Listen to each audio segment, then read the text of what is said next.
Hi, beautiful souls, and welcome back to Find Your Way to Vibe. I'm Amber, and I'm so grateful you're here with me today. This episode is an invitation to slow down, to honor what brought you here, and to let go of what's ready to be released.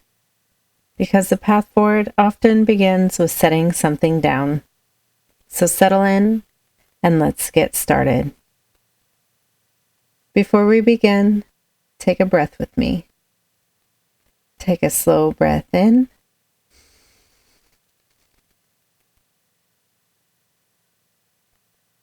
And let it out gently. Wherever you are, allow yourself to arrive. To soften your shoulders, sit down whatever feels heavy, and walk gently into this space with me. Welcome to Find Your Way to Vibe. Welcome back, everyone. In the last episode, I spent time honoring the women who came before me, my grandmothers, my ancestors, and the resilience that runs through my family line.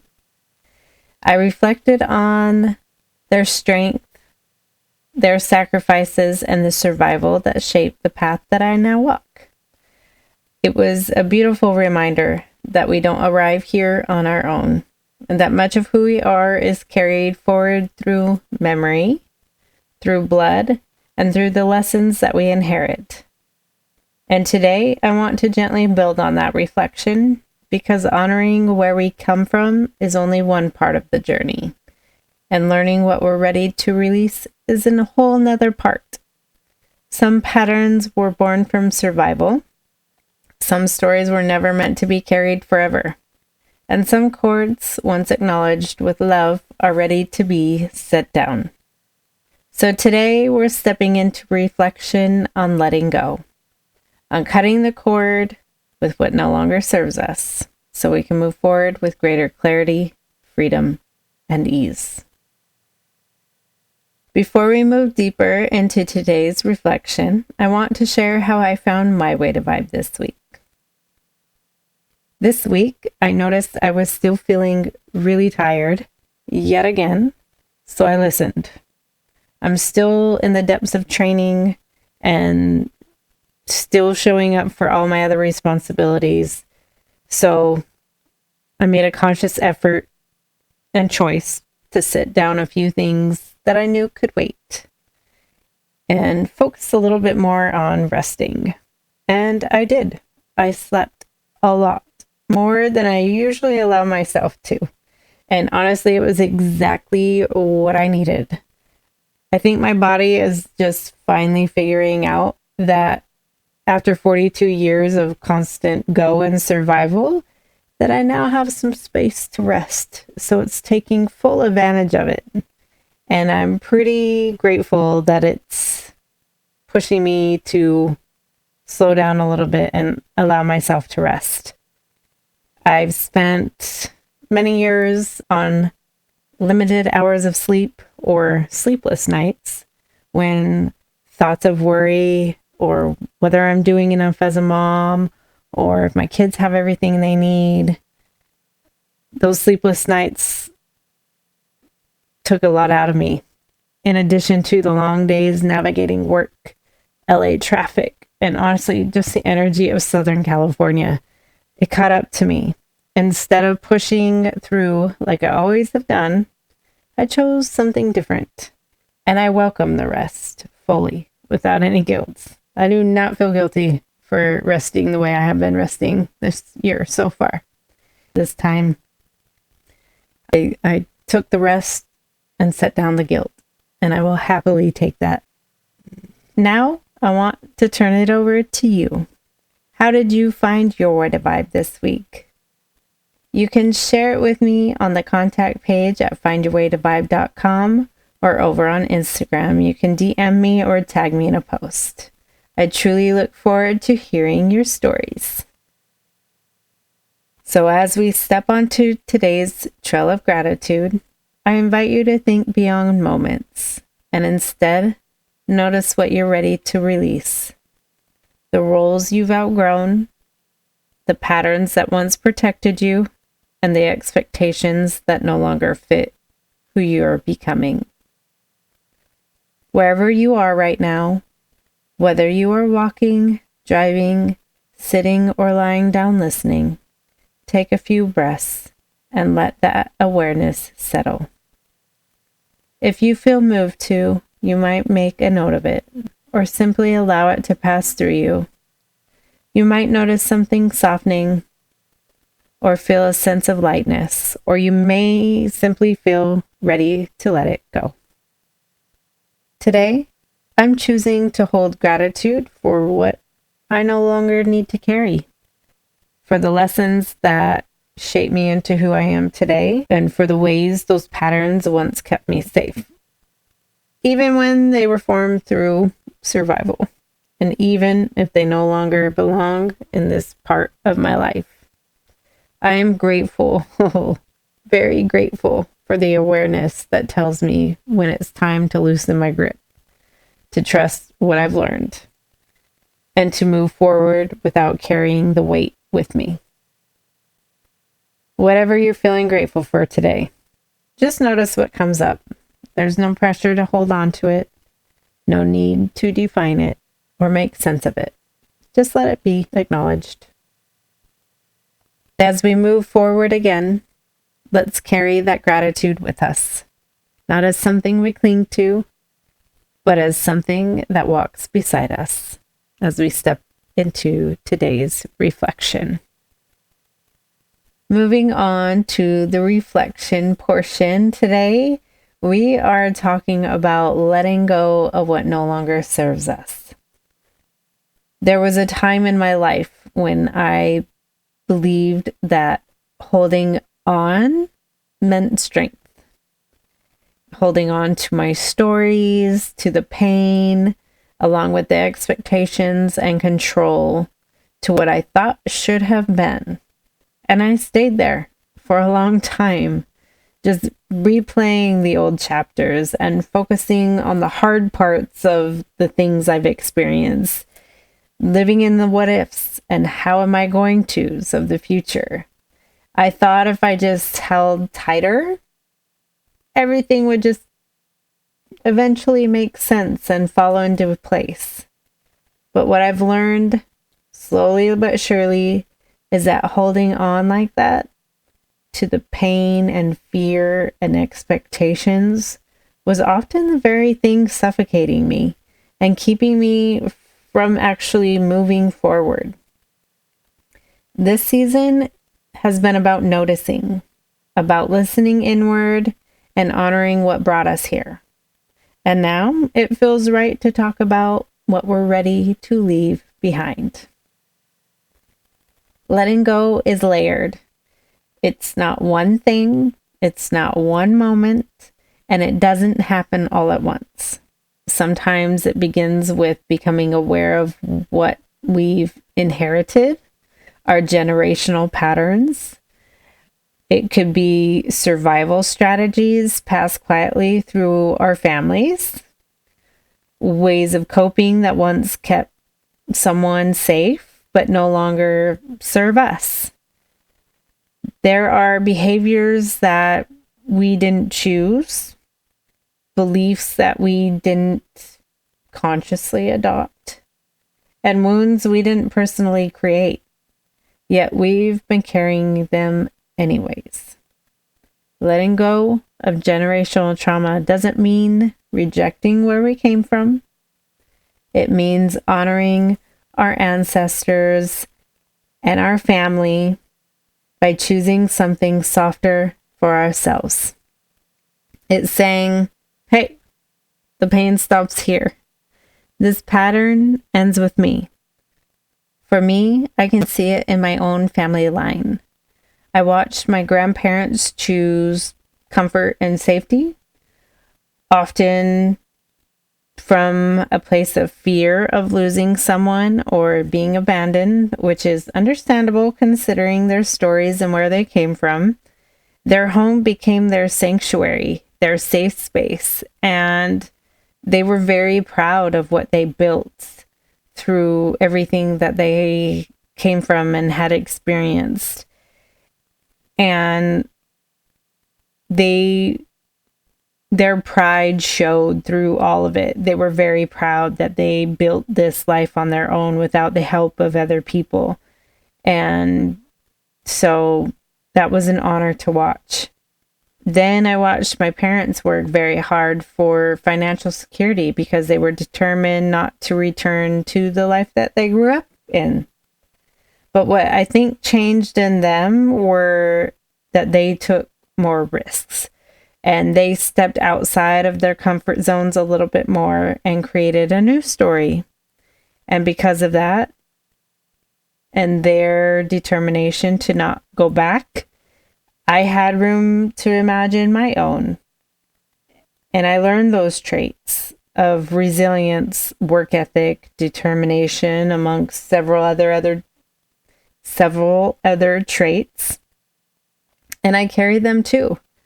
But I also knew early on that I wanted more. I wanted to see more, and I wanted to adventure around the world. And deep down, I always felt like there had to be a different way to live other than running on the hamster wheel of the American dream. I've had this little motto for myself for many years, and it reads, while everyone is out chasing the American dream, I'll be out creating mine. And honestly, I have tried to create mine through and through, especially over the last several years. But I've had to compromise by living in the push and pull of the responsibilities of life. And I really try to escape the cage for a breath of fresh air every once in a while, whether it's on a trip with the kids or a solo adventure or even just a hike up a mountain. Whatever it is, I try to get outside, take a deep breath, and then step right back into it because it's what's expected. We all kind of have that expectation with the responsibilities that we hold. And it's all in the name of building a life that, if I'm being honest with myself, I don't even desire. I can honestly say for as long as I can remember, I've never really cared for owning a home or all the responsibilities that come with it or being tied down to one specific space. It's been something that I've kind of went back and forth on, but when I really think about it now, I would love to be everywhere I can be. I don't want to be tied down to one place the rest of my life. And that realization alone has been its own cord to cut, really. So there that is. And then there are cords we carry from past relationships, not just romantic ones, but also friendships, family dynamics, old versions of ourselves, or grievances that still live in the body. They could be conversations we replay or apologies we've never received. Sometimes we think forgiveness is for the other person, but more often it's for our freedom. Letting go doesn't mean what happened was okay or that it didn't happen. It means we're choosing not to relive it every day. It means we're choosing not to let those moments or those people control us anymore. And we don't cut cords out of anger. We cut them out of love for ourselves. For me, cutting cords with friendships was actually harder than I expected. I think they were harder than relationships. I spent years allowing people into my life who could turn around and break trust without even blinking. And it took me a long time to learn this simple truth. Just because someone is willing to be open with me doesn't mean I have to be open with them.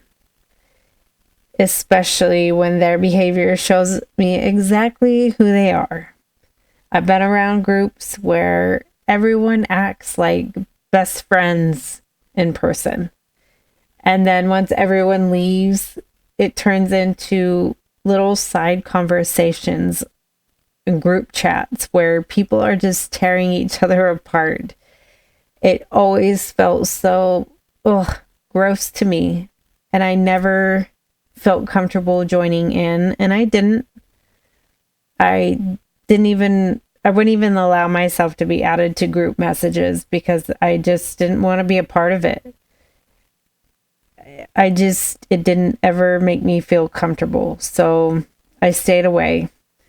I've also sat at tables where someone could smile in my face while doing something completely different behind my back.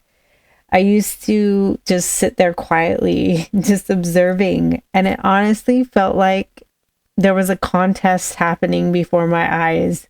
I was just watching people try to assert their dominance or be heard. It was a constant competition for attention. And now looking back, it's almost comical. But it was actually really painful living it because it never resonated with me. So it was just uncomfortable.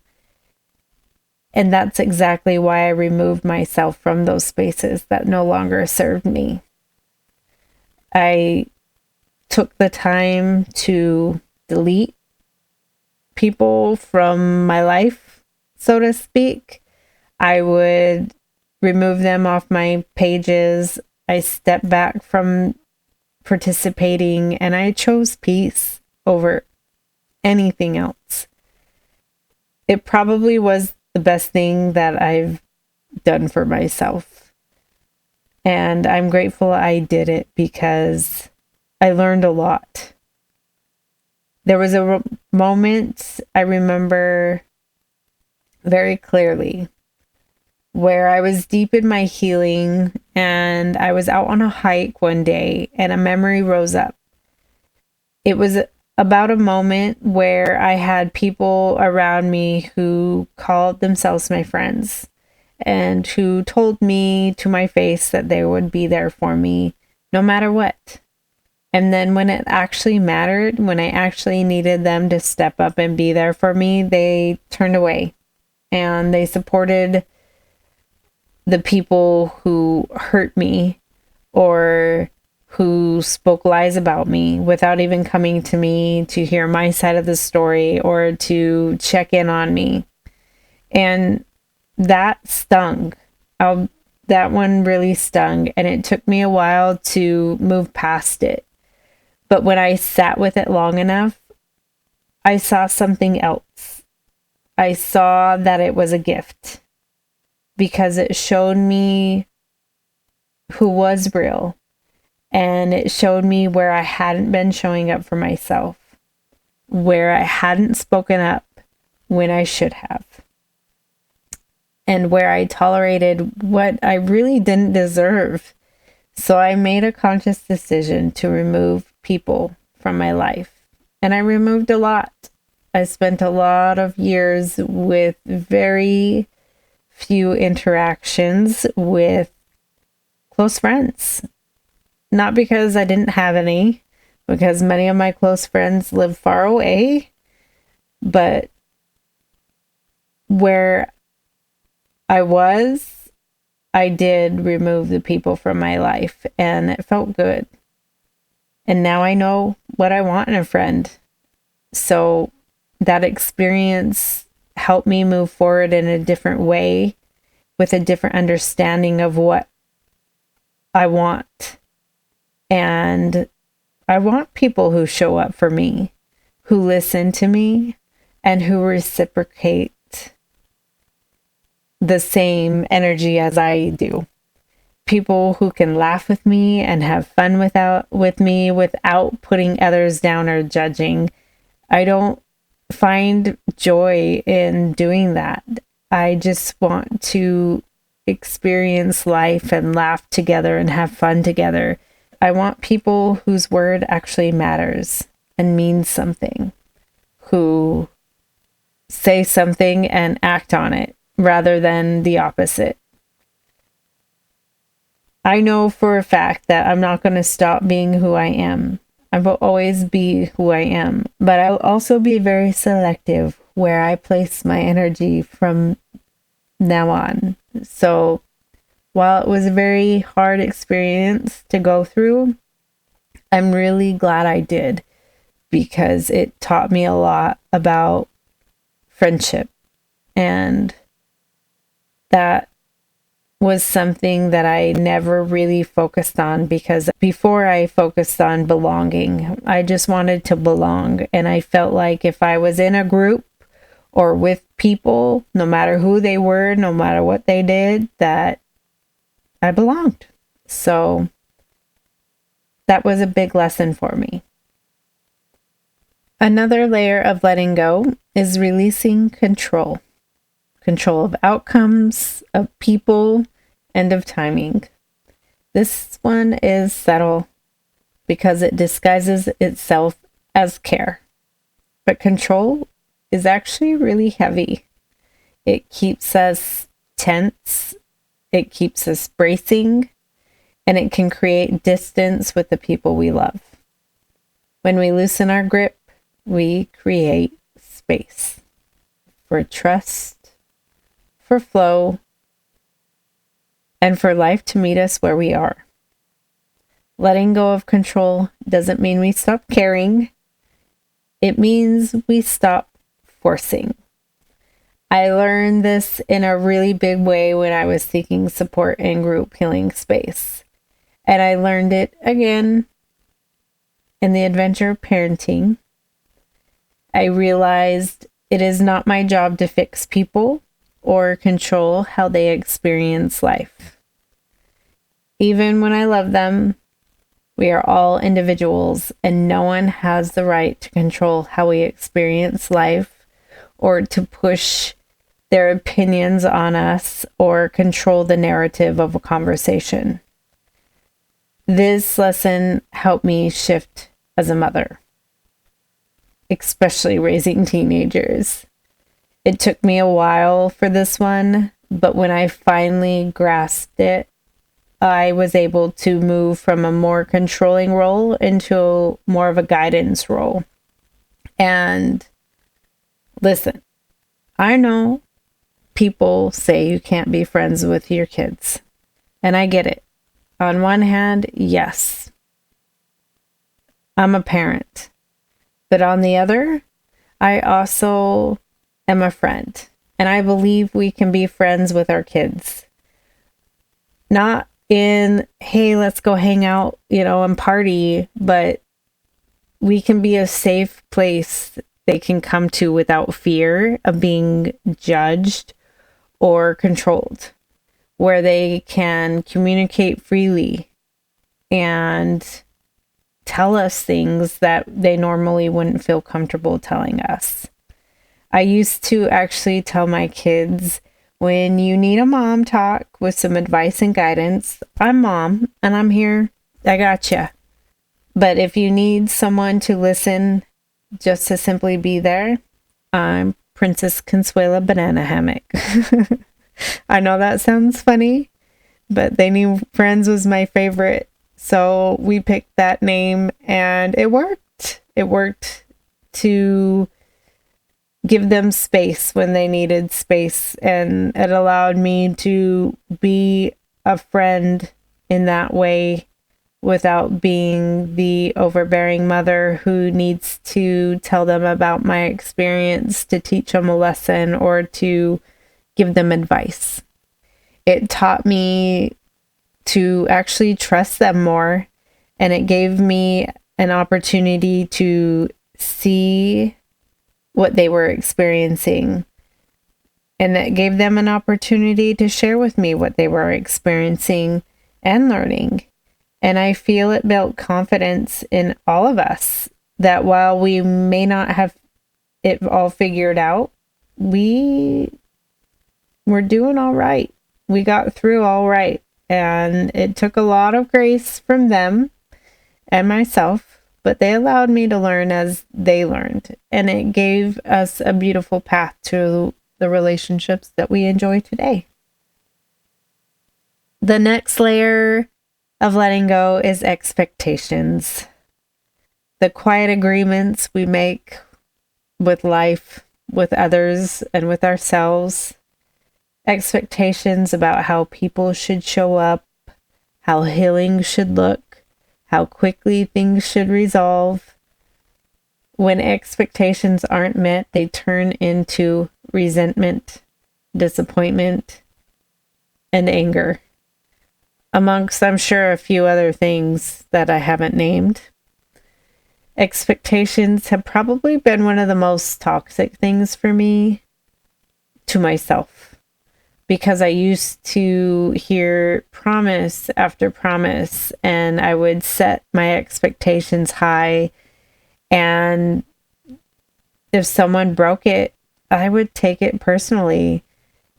It was almost like it was someone stabbed me in the heart with my own expectation. My old mindset was, if I keep promises, if I do what's expected, other people will follow and do the same. Yeah, no, that is just not so. That is not how it is. And it's quite ridiculous to think that everybody's going to meet us where we are as well. That was a rude awakening for me. And I had to make peace with the truth that I can't expect people to reciprocate my energy. And that expecting it or demanding it was setting me up for a load of disappointment. Not that I really demanded it, though. I didn't really demand it. I just felt like if you promised me something and I expected it, and I didn't get it, then I would be extremely disappointed and I wouldn't let it die. So it's a very interesting aspect. Now the phrase that comes through me is simple. If they wanted to, they would. And that doesn't make me bitter anymore. I don't hold on to what people say. I just, if they do, they do. If they don't, they don't. Oh well. I'm not going to stress over it. I'm not going to expect them to do anything. I've learned my lesson on that. And it makes me a lot freer. If plans get canceled now, I just pivot. And invite to dinner falls through last minute. The old me would have been very frustrated because I got ready. I'm ready to go. Let's, do this. But now I simply respond with, all right, whatever you need to do for you. And now I can go do something I wanted to do for me. Just because something falls apart doesn't mean you can't create something else. And that's how I look at it now. Which, thank goodness, because expectations are rough. So, yeah, when something gets canceled for me, I will take myself on a date. A movie, a walk, a solo adventure, whatever. Or I simply stay in and do something that nourishes me. And that allows me space to avoid that resentment, disappointment, or anger that comes with the failed expectations. I'm really glad I had that shift in my perspective of expectations, because that was a heavy one for me. I looked at it as though if I'm doing it, why can't others? And that's just not so. I can't expect myself out of other people, and it wasn't fair of me to do so. I let go of that, and it's been very nice. Very nice. The last layer of letting go that we will discuss is anger. Anger deserves its own space here, as it is one of the big things I feel that we all could let go of. I have learned a lot about anger over the years. And one thing I have definitely learned is that anger is not wrong. It is simply information that is letting us know when something needs to be addressed. And it could also be showing us where something actually mattered that we were disappointed about. But when anger becomes a long-term home within us, I feel it hardens us, and I feel it changes the way we experience life and the way we respond to it. I remember that my grandma always used to say that anger only hurts us, and that is so very true. I remember a time not very long ago where I could have the most calm, restful weekend. And then I'd walk into work on Monday morning and it was like a switch flipped. And I was just instantly irritated and my anger would just start rising and I would feel my blood boil.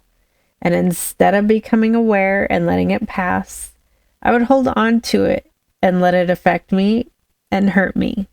I know there's several sayings out there that go along with this, so I know many of you understand what I am saying. But I would also carry it home, and it would usually land on my partner. He would say something that would not resonate with me in the moment, and I would choose that moment to essentially pick a fight with him for no other reason than just to release the pressure that had been building up over the day. And he would be so confused because he hadn't even done anything or been in my space with me at all during the day, but he was getting the blunt end of it. And once I learned how to draw awareness to what I was feeling and sit with it, I realized what I was doing. And it wasn't him that I was angry with. I was just burnt out, and it was my anxiety and my frustration with work and the big things that were happening at work that we were going through. And it wasn't until one day he stopped me, and he did it in a very calm and firm way, but he said, "Amber, I'm not sure what happened today, but I know it didn't involve me. So I'm going to let you go so you can work through it on your own. And when you're ready to talk with me peacefully and calmly, I'll listen. Until then, I love you. Click." And I just sat there shocked because he had just stopped me in my tracks and ended the conversation. I didn't know what to do because that's not the usual reaction that I receive. So I just sat there and I was like, okay, that's new. All my previous partners would just add fuel to the fire. And he just doused my fire and I didn't even have a chance. But that moment changed me. And since then, I've learned how to pause and check in with myself before even reaching out to anybody or being in anybody's space, and to ask, what am I actually feeling? And to resolve what's mine before I speak from it. That's letting go too. And that was huge for me because no one has ever shifted me in that way. And thank goodness for that perspective, for that shift, because still to this day, I stop myself and I become aware with what I'm feeling before I speak from it. It's choosing presence over reaction, awareness over assumption, and compassion for myself and others over the need to defend. As I walk with all of this, I imagine gently setting things down along the trail.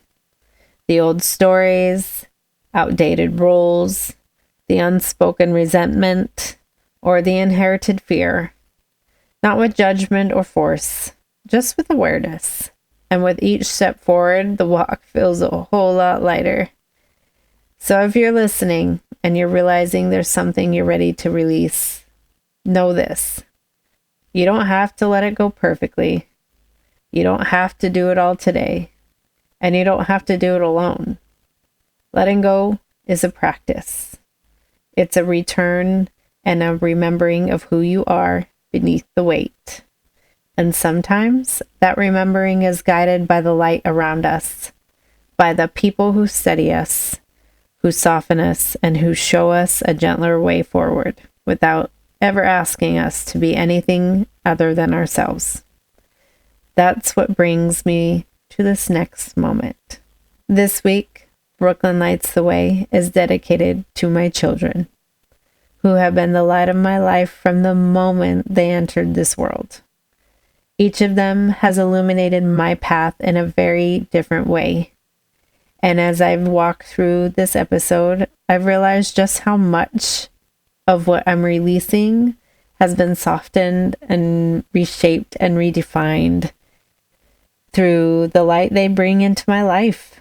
My children have always seemed to know when their mama needed a little extra. In their own ways, they've taught me how to move at a different pace, slowing me down, grounding me, and reminding me of things I thought I already knew, but came to understand more deeply through them. My daughter, her light has been a beacon in so many ways. She moves through life with a deep knowing that things have a way of working out when you walk forward with confidence in who you are. She does life in her own beautiful way, and her energy, honestly, it could light up the world. Whatever she sets her mind to, she accomplishes. And she's a constant reminder to me that this is our life and we get to live it our way. She's helped me let go of so much unnecessary noise and return again and again to what truly matters. And then there's my son. From a very young age, he's shown me that self-control is possible, that anger doesn't have to take over, that sometimes all it takes is a breath and a pause.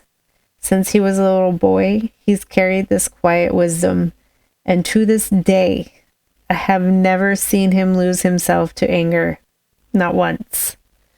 He reminds me again and again that calm is a choice we can return to, even when anxiety tries to sneak in, even when the road ahead feels uncertain.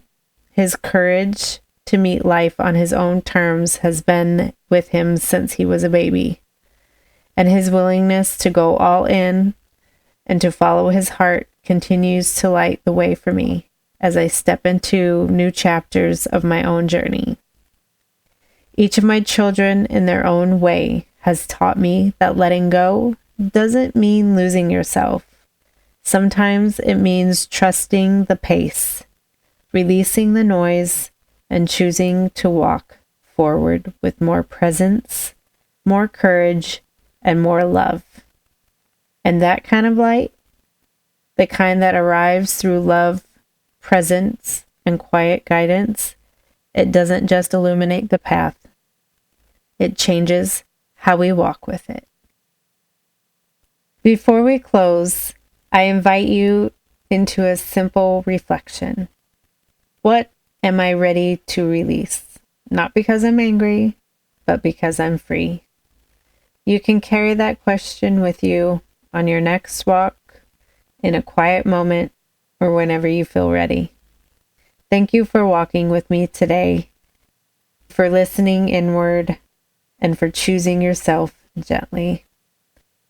Trust what you're releasing is making space for something more aligned. You're exactly where you're meant to be. Until next time, walk slowly, breathe deeply, and remember to find your way to vibe.